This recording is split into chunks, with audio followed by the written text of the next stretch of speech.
అందరికీ హాయ్. ఒంటరి మహిళా పింఛన్ గురించి అలాగే వితంతు పింఛన్ గురించి చాలా మందికి అయితే డౌట్స్ ఉన్నాయి. ఒంటరి మహిళా పింఛన్ కి కావాల్సిన వయసు ఎంత? 30, 35, 50? అదొకటి క్లారిటీ ఇస్తాను. అలాగే వితంతు పింఛన్ గురించి రీసెంట్ గా వచ్చిన సర్క్యులర్ అప్డేట్ ప్రకారం నవంబర్ 1 నుంచి చనిపోయిన స్పోర్ట్స్ పెన్షన్లు ఇస్తామంటున్నారు. అంత ముందుగా అప్లై చేసిన వాళ్ళ పరిస్థితి ఏంటి? ఈ రెండింటి గురించి నేను మీకు ఈ వీడియోలో క్లియర్ గా చెప్తానండి.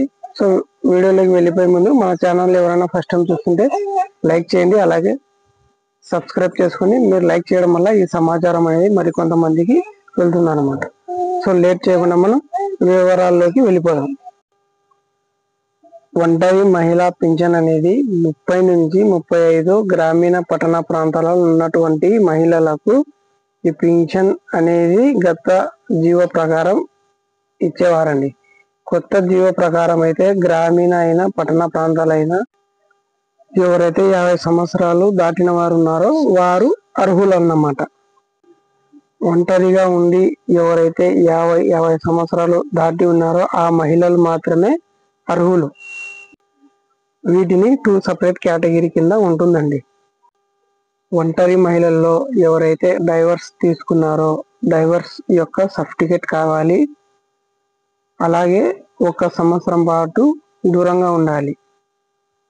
వీరు మాత్రం ఈ ఒంటరి మహిళా పింఛన్లకు అర్హులు అన్నమాట.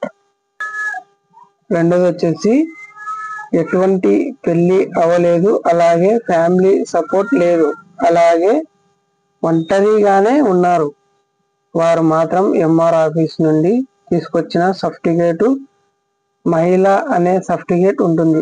ఆ యొక్క సర్టిఫికేట్ ఉంటే సరిపోతుంది ఈ ఒంటరి మహిళా పింఛన్ కి. నేను పైన చెప్పిన కేటగిరీలో ఈ రెండు ఏది ఉన్నా ఒంటరి మహిళా పింఛన్ కి మీరు అర్హులు అన్నమాట.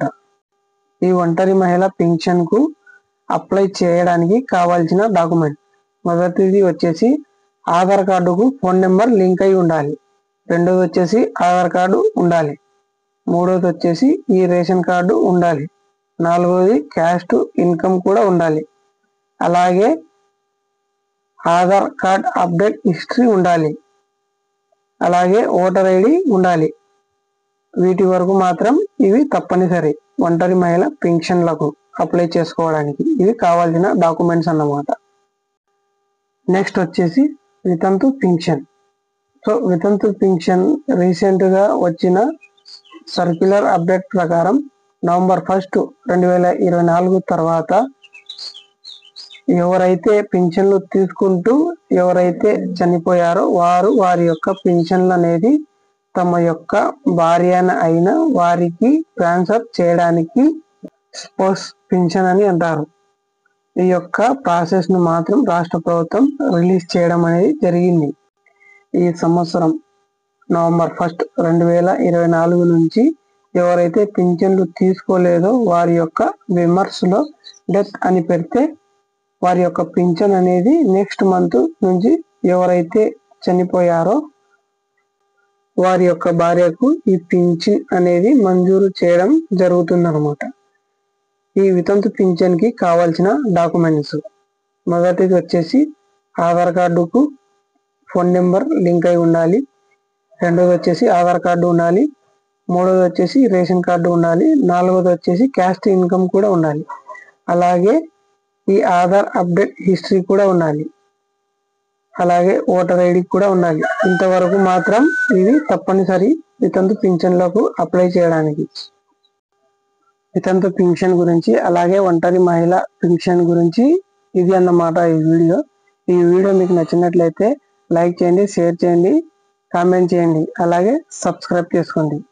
ఇలా మోర్ అప్డేట్ కోసం మన ఛానల్ను సబ్స్క్రైబ్ చేసుకోండి. ఈ వీడియో మీకు నచ్చితే లైక్ చేయడం వల్ల ఈ సమాచారం మరికొంతమందికి రీచ్ అవుతుంది. Okay, thank you for watching.